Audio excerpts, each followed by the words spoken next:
Hello, everybody, and welcome back to Robert's Reviews. As you can see, I got my buddy Julian here today, so make sure you welcome him. And we're going to talk about something very, very new and very fresh and very exciting. As you guys know, I have been updating weekly about my WandaVision theories and episodic interests, and Julian has been texting me after every episode, and we've been talking about it. So I'm really excited today to talk to you guys about WandaVision.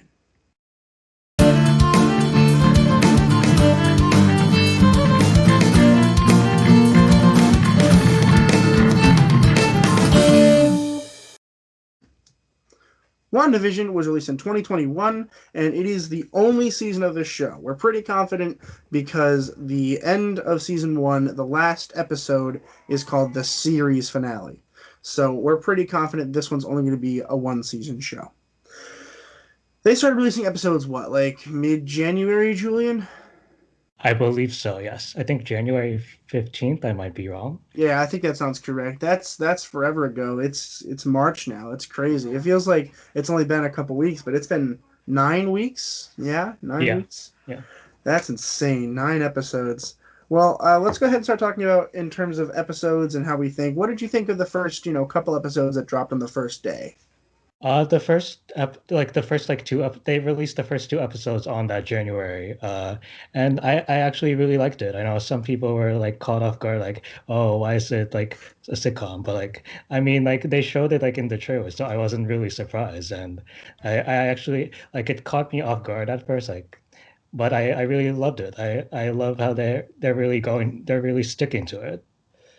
Yeah, I agree. I think that there's something interesting and unique about this show, mainly because we never seen anything quite like this in Marvel, even outside of the MCU itself. We haven't seen anything quite like this. We've had Marvel shows before, but we never had a Marvel show quite to this caliber. In fact, it actually won the world record for highest budget for a television series. It actually surpassed the other one. The previous record, I forget who it was held by, but it was like $21 million per episode. This one was $25 million per episode. Wow. That's insane. Yeah, that's what I said. I was like, that's a crazy amount of money per episode. Do you feel that that budget was used wisely? Did you feel like it was a high budget show? What do you think about that? I think like towards the end you can see where the budget went. And I think with like the sitcom like episodes especially, I think they put a lot of budget into making it look like fit the era depending on what like they put a lot of effort in like the money and like making it look like the 50s and the 60s and stuff like that.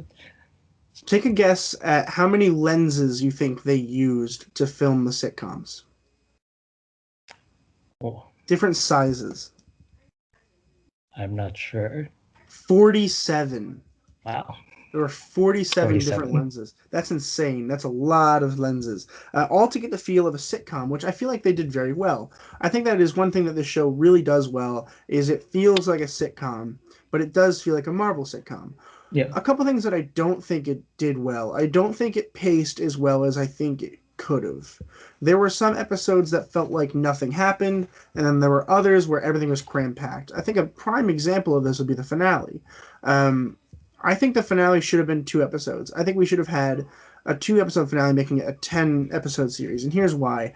It felt like we were cutting back and forth between all of the action in the last episode, right? Yeah. But if we had had one episode, if episode 9 was focused on the two visions battling each other, and then the last episode be, the two witches battling each other, and then a resolution, I think that might have paced a little bit better. Also, there's a lot of special effects in the last episode.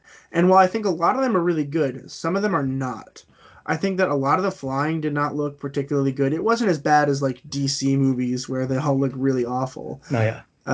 But I think that like in particular, this is one shot that I saw that really kind of irked me a little bit. In the last time that Wanda and Vision are entering their house, in the last episode, if you Yeah. watch that again, you'll see that they changed costume, which they done before. And every time they did that, it looked really good because it would snap from one costume to another. It would look really good. This one did not look very good. It really changed it and they jerked over here. It just didn't feel like they could have spent a little bit more time on that to make that better. But I guess I am nitpicking a little bit here. It is a fantastic show. but I feel like there's some things that just aren't quite up to par with what I think I expected. Yeah. Let's go ahead and talk about some of the acting. First, with Elizabeth Olsen as WandaVision. What do you think about Elizabeth Olsen here in this show? So I've always liked Elizabeth Olsen in like the movies, but I loved her in WandaVision because I feel like in the movies, like I think even with Vision too, like I feel like there was a lot more they could have explored, and they did it here, and like and then some, and like she's like in the sick with the sitcoms, like she can fit into like any era of sitcoms like seamlessly, and she can make you laugh, and that she has a really heartbreaking story. It's like go like it was like the whole it was like everyone says like the five stages of grief, and like this was basically the five stages of grief for her. Yeah, I agree. That's really good to pick out there. I didn't realize that, maybe it is the five stages of grief that we get there. I personally didn't really enjoy her in the movies. I think she was good as the part. I just don't think the writers did her justice in the movies, largely because most of the time that we had the movies, they decided to um, kind of push her aside. For such a big character, she had like no screen time the entire film of like Age of Ultron and all that stuff. We got that small backstory where she kind of becomes an Avenger with Hawkeye there. But for the most part, we skip out on a very large portion of her characterization, I think, and even with Vision. But we'll get there. And in this show, she steps up to the plate, and really, it is quite marvelous, pun intended, to see the real Scarlet Witch finally come to light here. Next, let's go ahead and talk about Paul Bettany as Vision. What did you think of Vision in this? I mean, unlike with like Elizabeth Olsen, I've always loved Paul Bettany as Vision, and he's even better in this show too. Like he like in the first few episodes, like I had no idea like he can be so funny. Like like a lot of the physical comedy he can pull that off so well, and like towards like the end of the series, like he like the whole like all his dialogue. Oh my God. Yeah, there's a lot of really great lines that he throws. I mean, he's a comedic actor to begin with, but then there's that one line that's really stuck with me. It's like, what is grief if not love persevering? I think it was. What a fantastic line. The writing of this show is quite phenomenal, Yeah. and I think that it really made Vision's character so much better. I think Paul Bettany has always been good in the character. I just did not like Vision in the first couple movies that I saw him in, Yeah, that's fair. mainly because I think he was too robotic. I think he wasn't able to be himself. And then, of course, then he developed a personality. And in this show, he's all personality and like almost no robot.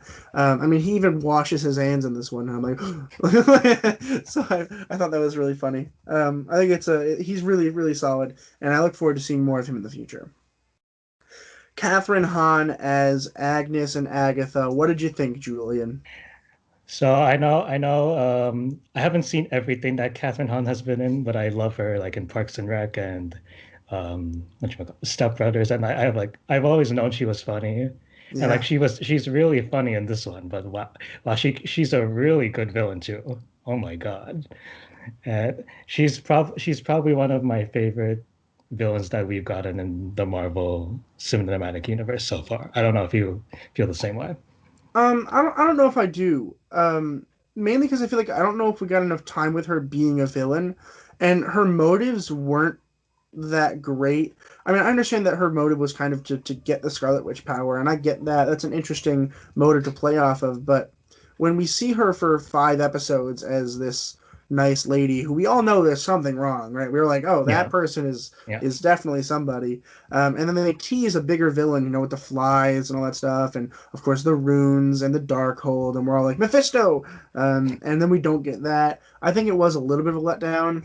And I don't think because the last episode didn't seem like somebody was controlling Agnes. It felt very Agnesy, Yeah. which I didn't really like. I want to go back to Vision for just one quick second. Yeah. Um, I don't like how we didn't get an actual ending with the Vision, which is technically the White Vision. Yeah. They call White Vision the Vision. I don't like how we didn't get an ending with that. We know that he has the memories now and all that stuff. So he, I think, does become the real Vision. But I don't like how we don't get an ending there. Do you think he's going to come back as the Vision? I hope I mean I hope so. But I know people are like joking like he just dipped. He just got out. He's like, yeah, I think I'm It's done like here. like we had a great conversation. Bye. Yeah, that's literally exactly what it felt like, which I really didn't like, because it is WandaVision. We're supposed to get a little bit of both, and I feel like it was very, very Wanda focused and not a whole lot of Vision. But back to Catherine Hahn. This is the second Marvel movie that she has been in. Do you know what other Marvel movies she had been in? This is Spider-Man Into the Spider-Verse, which Yes, which and which is another movie I loved. yeah, oh, she's great in that. It's a fantastic movie, and she was Doc Ock. Do Yeah. you think that's gonna play into the future with Spider-Man: No Way Home, or do you think they're gonna ignore the Sony movies and ignore what is arguably the best Sony Spider-Man movie that has ever been made? I haven't really thought about that, but I don't think they're gonna get Catherine Hahn for that particular like if they're making a sequel to that, right? So They are.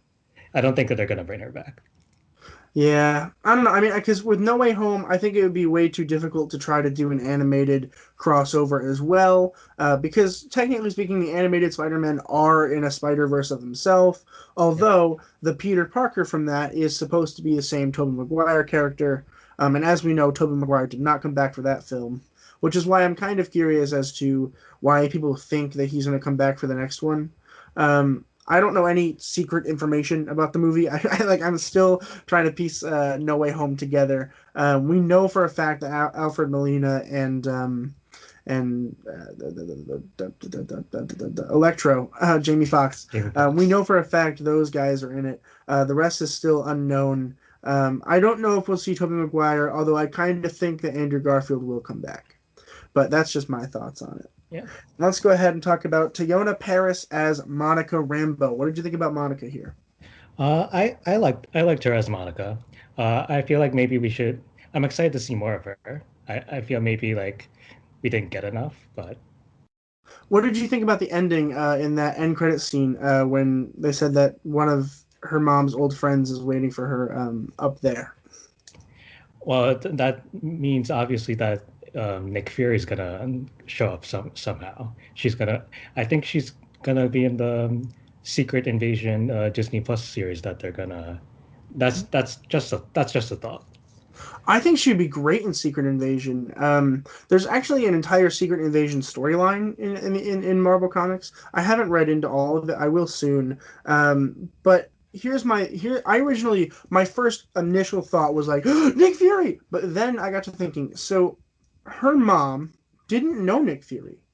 That's like where my issue is. So now I gotta think, her mom's old friend, 100%, we know it's Captain Marvel, right? We know Captain Marvel and her mom were very, very close.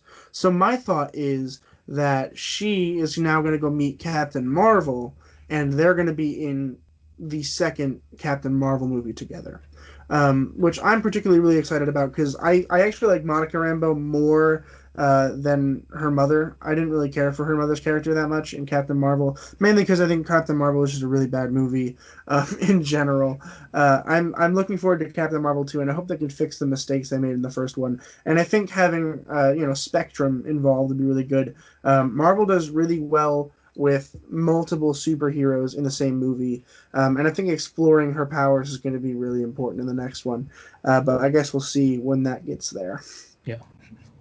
I think that's all I had to say in terms of WandaVision. What upcoming Marvel project are you the most excited about? Well, I feel like with WandaVision, I feel even more excited about Doctor Strange, the Multiverse of Madness, because when they first announced it, like in 2019, with all the Disney projects, that was Yeah. probably the one I was most excited about, and now I'm even more excited now. I think so.